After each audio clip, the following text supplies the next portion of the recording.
मैं कंचना पुत्र आप सभी को मुंडा मैथ्स पर स्वागत करता हूं। आज के हम लोग इस वीडियो में द्विघात समीकरण का बहुत ही बढ़िया एक कॉन्सेप्ट पार्टनर साहब देखेंगे। काफी जबरदस्त और आशा करता हूं कि आप सब आदमी को अंत में यह वीडियो काफी पसंद आएगा। यदि आप सबको पसंद आवे तो कमेंट पक्का कीजिए पार्टनर, कमेंट करना, लाइक करना मत भूलिए। चलिएगा ध्यान से। आप सब आदमी को हम पिछला वीडियो में पढ़ाए थे जिसका लिंक टेलीग्राम पर उपलब्ध है पार्टनर साहब, कि b² - 4ac को हम लोग d से सूचित करते हैं। d का मतलब पार्टनर साहब पढ़ाए थे हम डिस्क्रिमिनांट। ध्यान दीजिएगा सब आदमी, डिस्क्रिमिनांट पार्टनर साहब बहुत ही सुंदर मैटर है यह आपका डी, b² - 4ac। अब इसके बारे में हम लोग बहुत सुंदर तरीका से पढ़ते हैं कि आखिर इसका रोल क्या है, यह क्या कर सकता है पार्टनर साहब मैथ में द्विघात समीकरण में। देखिएगा ध्यान से। तो हम लोग पढ़ने वाले हैं नेचर ऑफ रूट्स। इसका मतलब होता है पार्टनर साहब कि मूलों की प्रवृत्ति मतलब कि आखिर जो मूल है उस मूल के पास क्या क्या कॉन्सेप्ट है द्विघात समीकरण में। तो चलिए पार्टनर साहब, नेचर ऑफ रूट्स, मूलों की प्रवृत्ति, मूलों का नेचर, क्या नेचर है मूलों का, हम लोग पार्टनर साहब डील कर रहे हैं। तो ध्यान दीजिएगा सब आदमी।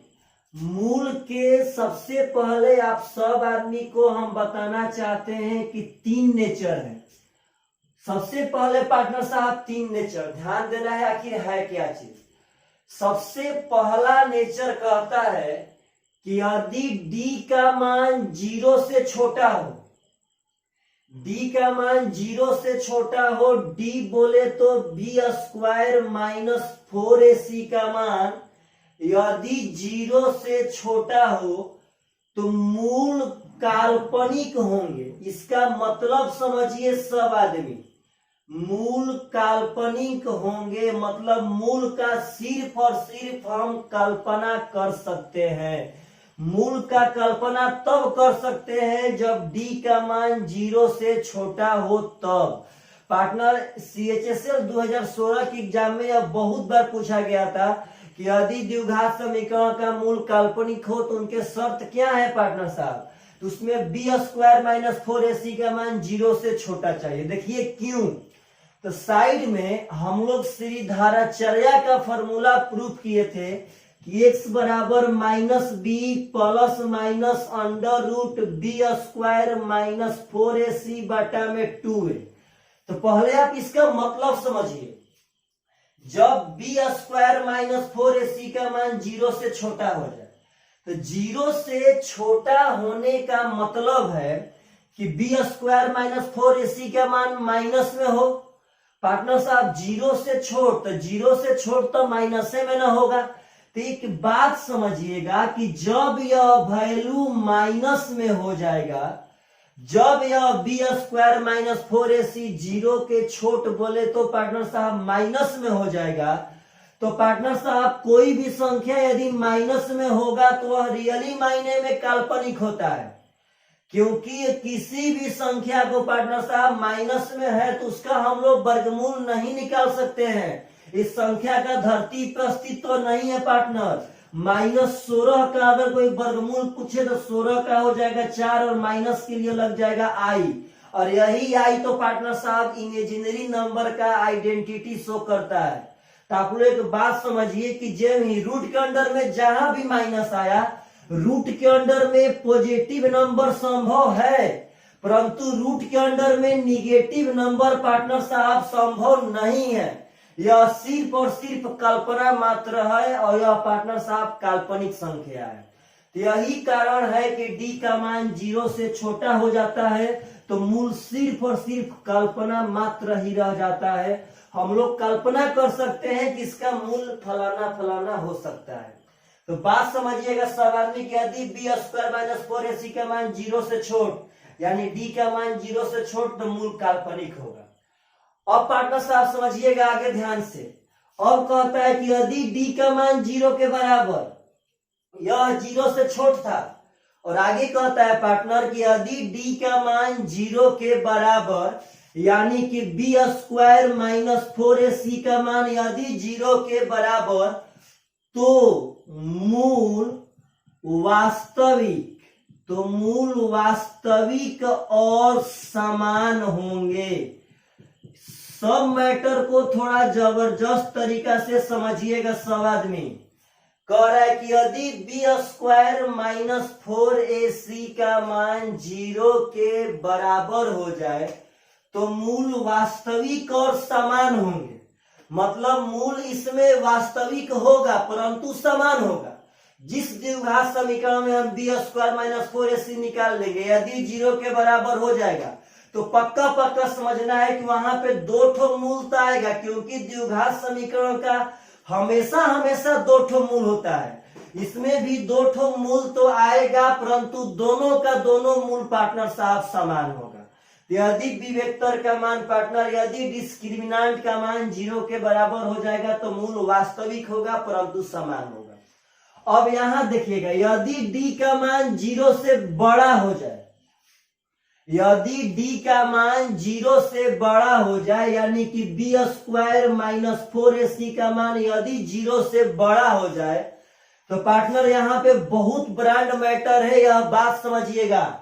यदि बी स्क्वायर माइनस 4ac का मान 0 से बड़ा हो जाए तो मूल वास्तविक और असमान होंगे। असमान बोले तो पार्टनर साहब बराबर नहीं होंगे, अलग अलग होंगे। यह कहता है रूल कि यदि डी का मान 0 से बड़ा हो जाए तो मूल तो वास्तविक होगा और असमान आएगा, यानी कि दोनों का दोनों मूल पार्टनर साहब अलग अलग आएगा। यहाँ पे 0 के बराबर होगा तो 2 ठो मूल वास्तविक आएगा लेकिन समान आएगा, और जब 0 से छोट हो जाएगा तो मूल वास्तविक ही नहीं आएगा पार्टनर साहब, काल्पनिक आ जाएगा। लेकिन यहाँ पे एक मैटर समझिएगा, बहुत जबरदस्त मैटर है, बहुत जबरदस्त। यदि डी का मान 0 से बड़ा हो, यदि डी का मान 0 से बड़ा हो पार्टनर, तो यहाँ 2 ठो मैटर पैदा होता है। मूल वास्तविक होगा और असमान होगा, यह फिक्स है। लेकिन असमान में 2 ठो मैटर पैदा होते हैं पार्टनर साहब, बहुत बढ़िया तरह से ख्याल रखिएगा। अब यह रूल कहता है, बात समझिएगा कि यदि पार्टनर साहब यहाँ पे 2 ठो मैटर पैदा होगा, इसमें हम पहला मैटर को डील कर रहे हैं।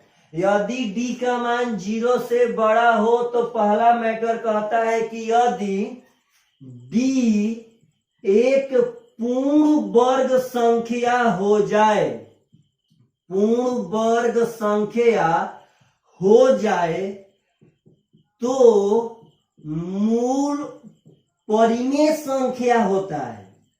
बात समझिएगा सब आदमी, एकदम हम इसको डील कर रहे हैं पार्टनर साहब, बहुत ही जबरदस्त तरीका से इस पे हम आएंगे। कह रहा है कि यदि डी का मान 0 से बड़ा हो और डी पार्टनर साहब एक पूर्ण वर्ग संख्या हो जाए, मतलब कि जिसका पूरा वर्गमूल निकल जाए, तो यह नेचर में पार्टनर साहब वह एक जो मूल होगा वह परिमेय संख्या होगा। यहां कहता है कि यदि डी का मान एक पूर्ण वर्ग संख्या नहीं होता है तो मूल अपरिमेय संख्या होगा, तो मूल अपरिमेय संख्या होगा। तो आप बोलेंगे सर आखिर इसका रोल क्या है परिमेय अपरिमेय का? तो पार्टनर बहुत बड़ा रोल है। 18 CGL मेन में भी इस स्ट्रक्चर से एक बहुत जबरदस्त क्वेश्चन पूछा गया था पार्टनर साहब। तो पहले आप इसका बहुत जबरदस्त तरीका से समझिए कि आखिर डी का मान पूर्ण वर्ग होने से क्या इसका नाता है। तो partner -b plus minus under root B square minus 4ac बटा में 2a। तो आप लोग बोलिए कि अगर यह पूर्ण वर्ग संख्या होगा तो इसका पूरा पूरा वर्गमूल निकल जाएगा। और जब इसका पूरा पूरा वर्गमूल निकल जाएगा पार्टनर साहब, तो रियल मायने में वो अपरिमेय संख्या हो जाएगा। क्योंकि अपरिमेय तो तब होता है जब उसका पूरा पूरा वर्गमूल ना निकले तब। √5 अपरिमेय है, √2 अपरिमेय है, √3 अपरिमेय है, लेकिन पार्टनर साहब √16 अपरिमेय नहीं है। तो अगर इसका पूर्ण वर्ग संख्या होगा तो उसका फाइनली पूरा पूरा वर्गमूल निकलेगा। और जब उसका पूरा पूरा वर्गमूल निकल जाएगा तो अपरिमेय संख्या हो जाएगा। और पार्टनर साहब जब इसका पूरा पूरा वर्गमूल ना निकले, जब यह d का मान पूर्ण वर्ग संख्या नहीं रहे, तो पार्टनर साहब जब पूरा पूरा वर्गमूल ना निकलेगा तो यह अपरिमेय पक्का पक्का हो जाएगा। तो इसके अपरिमेय से क्या नाता है पार्टनर साहब? तो यहाँ पे एक बात समझिएगा ध्यान से, बहुत जबरदस्त नाता है इसका पार्टनर साहब। चलिए इस बात को हम यहाँ पे नोट कर रहे हैं। जब d का मान एक पूर्ण वर्ग संख्या नहीं रहे और यह अपरिमेय हो जाए, तो उस कंडीशन में सबसे एक ब्रांड रूल बन के रेडी होता है पार्टनर साहब। उस कोने में देखिएगा ध्यान से, कॉर्नर पे कहता है कि यदि d का मान 0 से बड़ा रहे और d एक पूर्ण वर्ग संख्या नहीं रहे, सुनिए ध्यान से पार्टनर, यदि d का मान 0 से बड़ा रहे और d एक पूर्ण वर्ग संख्या नहीं रहे, तो पार्टनर उसके आगे है, तो इसका एक मूल यदि a प्लस √b होगा तो दूसरा मूल, ध्यान दीजिएगा, तो दूसरा मूल अपने आप से a माइनस √b होगा। पार्टनर साहब बहुत बड़ा यह मैटर है, बहुत बड़ा, कि यदि d का मान 0 से बड़ा हो जाए और d जब पूर्ण वर्ग संख्या रहेगा तब तो कोई मैटर ना, यदि पूर्ण वर्ग संख्या नहीं रहता है तो यह कन्फर्म है कि इसका यदि एगो मूल a प्लस √b होगा तो दूसरा मूल a माइनस √b अपना मन से पार्टनर साहब समझ लेना है। यदि एक मूल a माइनस √b होगा तो a प्लस √b अपना मन से समझ जाना है। मेरा कहने का मतलब है कि यदि कभी कहता है कि 2 प्लस √5 एक द्विघात समीकरण का मूल है, तो आपके दिमाग में सेकेंड के 10वां भाग में पार्टनर साहब यह हिट कर जाना चाहिए कि इसका अगला मूल 2 माइनस √5 होगा। बहुत इंपॉर्टेंट बात है पार्टनर, कहीं आता है कि एक मूल 7 प्लस 3 रूट पार्टनर साहब 11 है, कुछ भी हो, अगर 7 प्लस 3 √ 11 है तो आपके दिमाग में अब फाइनली हिट करना चाहिए कि अगला मूल 7 माइनस 3 √ 11 होगा। तो पार्टनर साहब यह बहुत ही जबरदस्त कॉन्सेप्ट है, आप सब आदमी अपने दिमाग में रखिएगा। तो पार्टनर यदि d का मान 0 से छोड़ तो मूल तो काल्पनिक हो गया। पार्टनर साहब d का मान 0 के बराबर तो मूल वास्तविक हो गए परंतु समान होगा। यदि d का मान 0 से बड़ा तो दो मैटर, एक मैटर जब d पूर्ण वर्ग संख्या रहेगा तो मूल उसका परिमेय संख्या आ जाएगा। यदि d जब पूर्ण वर्ग संख्या नहीं रहेगा तो मूल अपरिमेय आएगा। और अपरिमेय में एक कहानी है कि यदि एक मूल a प्लस √b होगा तो फाइनली दूसरा मूल a माइनस √b कन्फर्म है कि होइबे करेगा। अब पार्टनर साहब एक आप लोगों को बात समझाते हैं, आखिर क्यों यह मूल काल्पनिक होता है, क्यों यह मूल समान होता है और क्यों यह मूल असमान होता है। तो चलिए आप सब आदमी को इसका बहुत ही बढ़िया तरह से हम डील करते हैं। तो आप लोग बोलेंगे सर अभी तो आप समझा दिए हैं क्यों काल्पनिक होता है, क्योंकि b² - 4ac का मान यदि 0 से छोटा होगा तो रूट में उसका पूरा पूरा वर्गमूल नहीं निकलेगा, वह तो अवास्तविक संख्या है, इमेजिनरी नंबर है। तो हम पार्टनर साहब हम उस फॉर्मूला के तहत तो समझा दिए हैं, लेकिन आप सब आदमी को हम अब एक्चुअल कॉन्सेप्ट ग्राफ के तहत समझाना चाहते हैं कि आखिर क्यों b² - 4ac का मान 0 से छोटा रहने पर मूल काल्पनिक होता है। आखिर क्यों बी स्क्वायर माइनस 4ac का मान 0 के बराबर रहने पर मूल वास्तविक और समान होता है?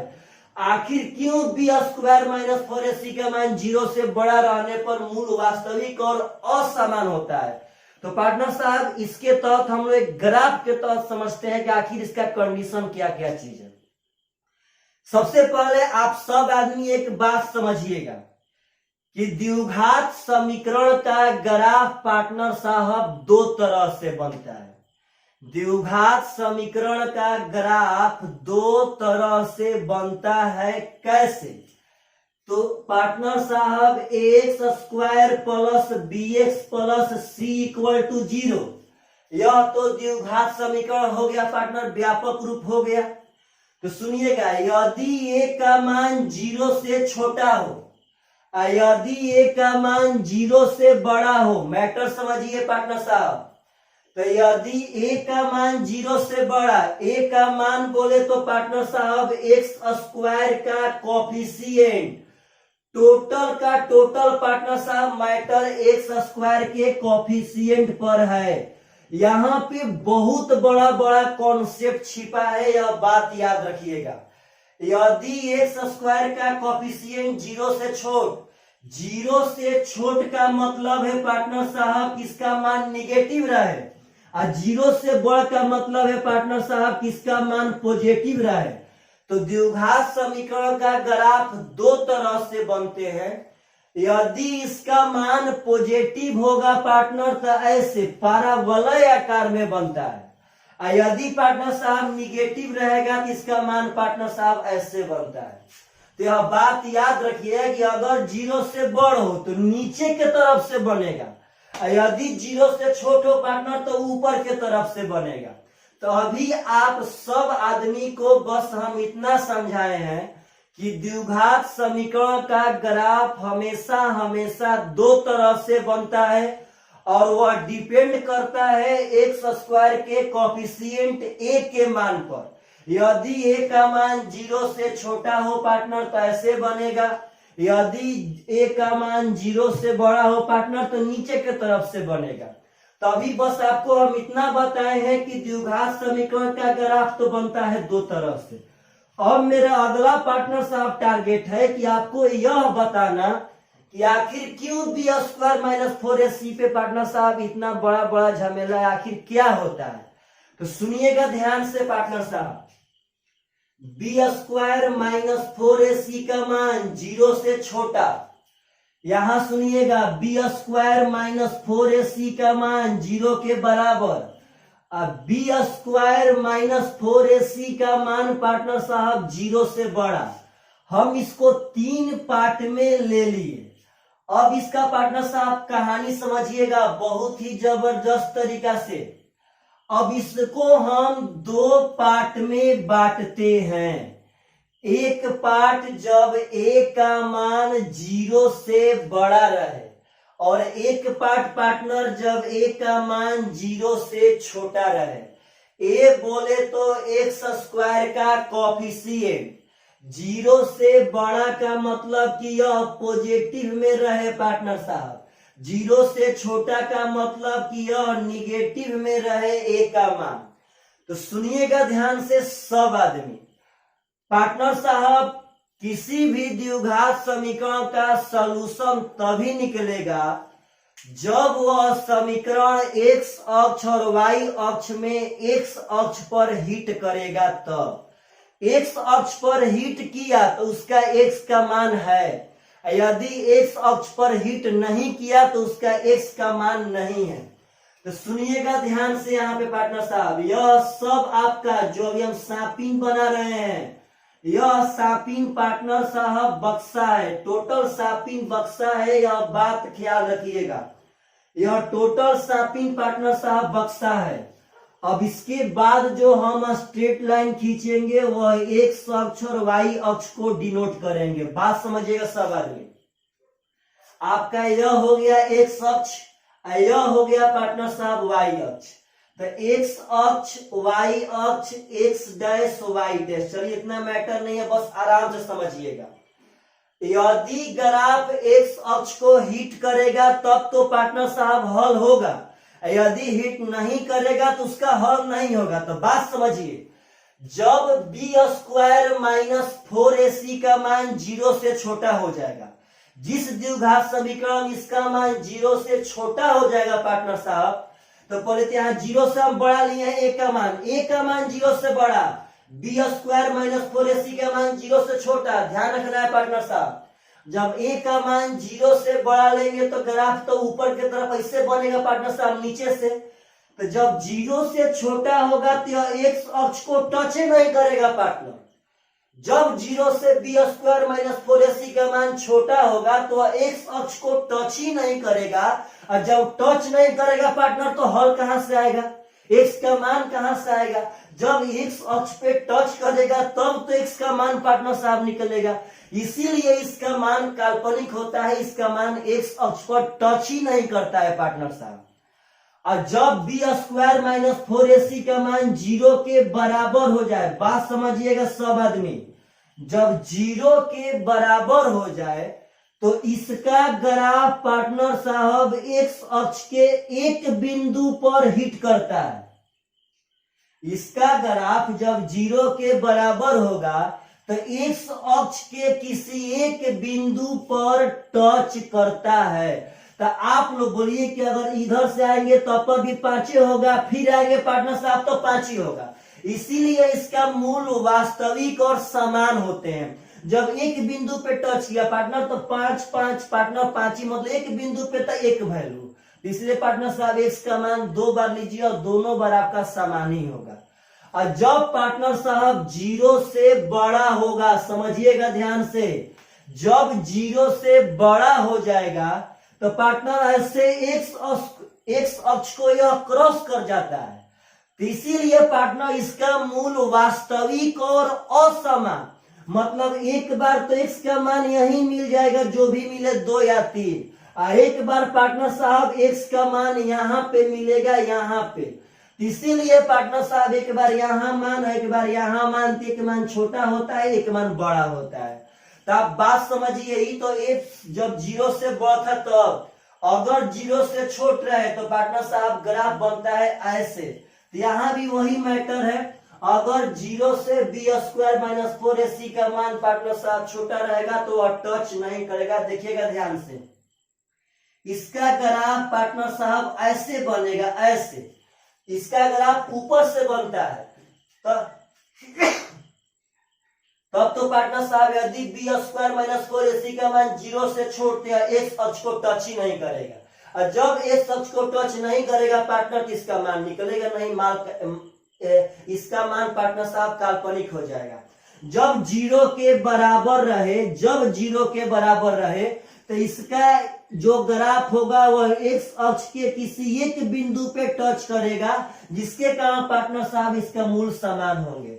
और जब पार्टनर साहब 0 से बड़ा रहे तो इसका ग्राफ ऐसे क्रॉस कर जाएगा, यहाँ भी इसका एक मान यहाँ मिल जाएगा और एक मान यहाँ मिल जाएगा। तो यही पार्टनर साहब nature of roots of quadratic equation, यानी कि द्विघात समीकरण के मूलों का प्रवृत्ति है, समझिएगा।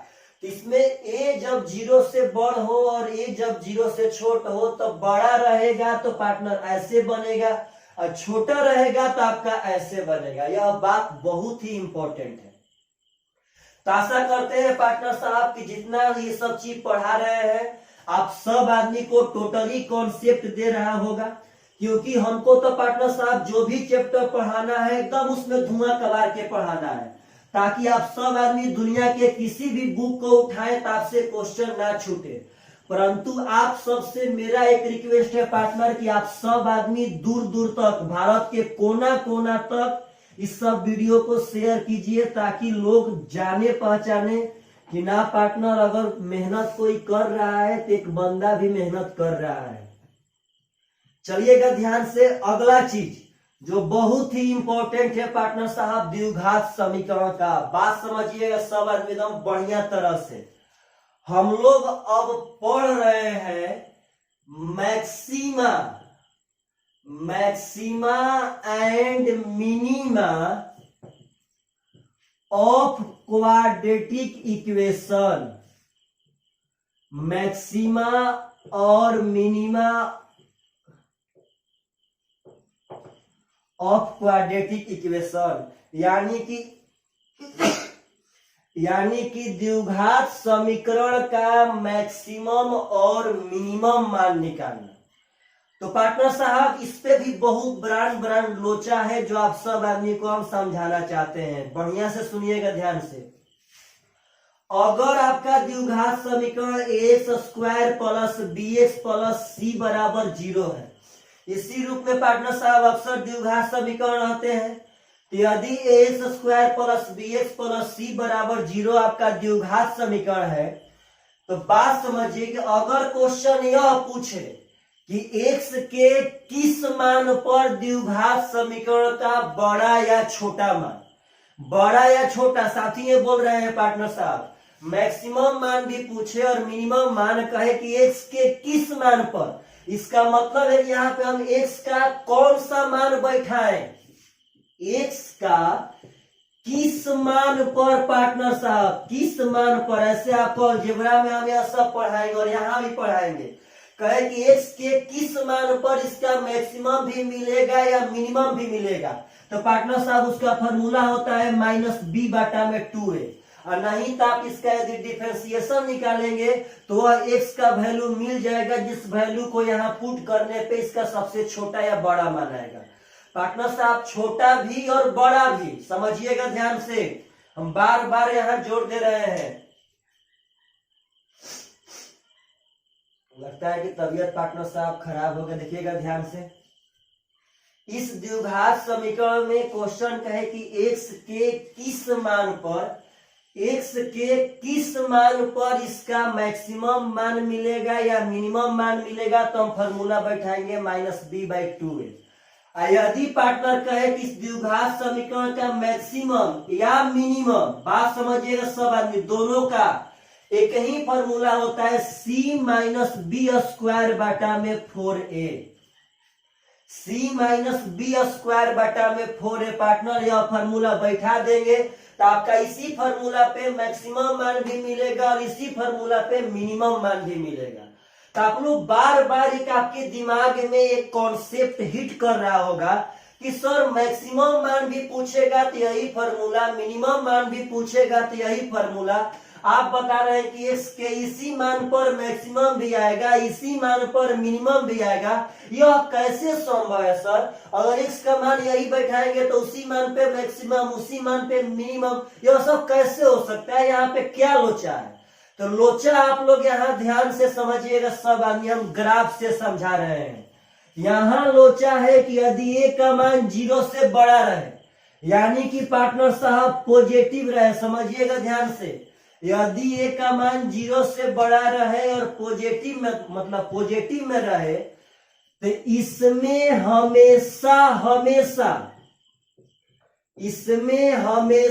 हमेशा मिनिमम वैल्यू पूछेगा। याद रखिएगा पार्टनर साहब, इसमें हमेशा मिनिमम वैल्यू पूछेगा। कब? जब a का मान 0 से बड़ा रहेगा तब।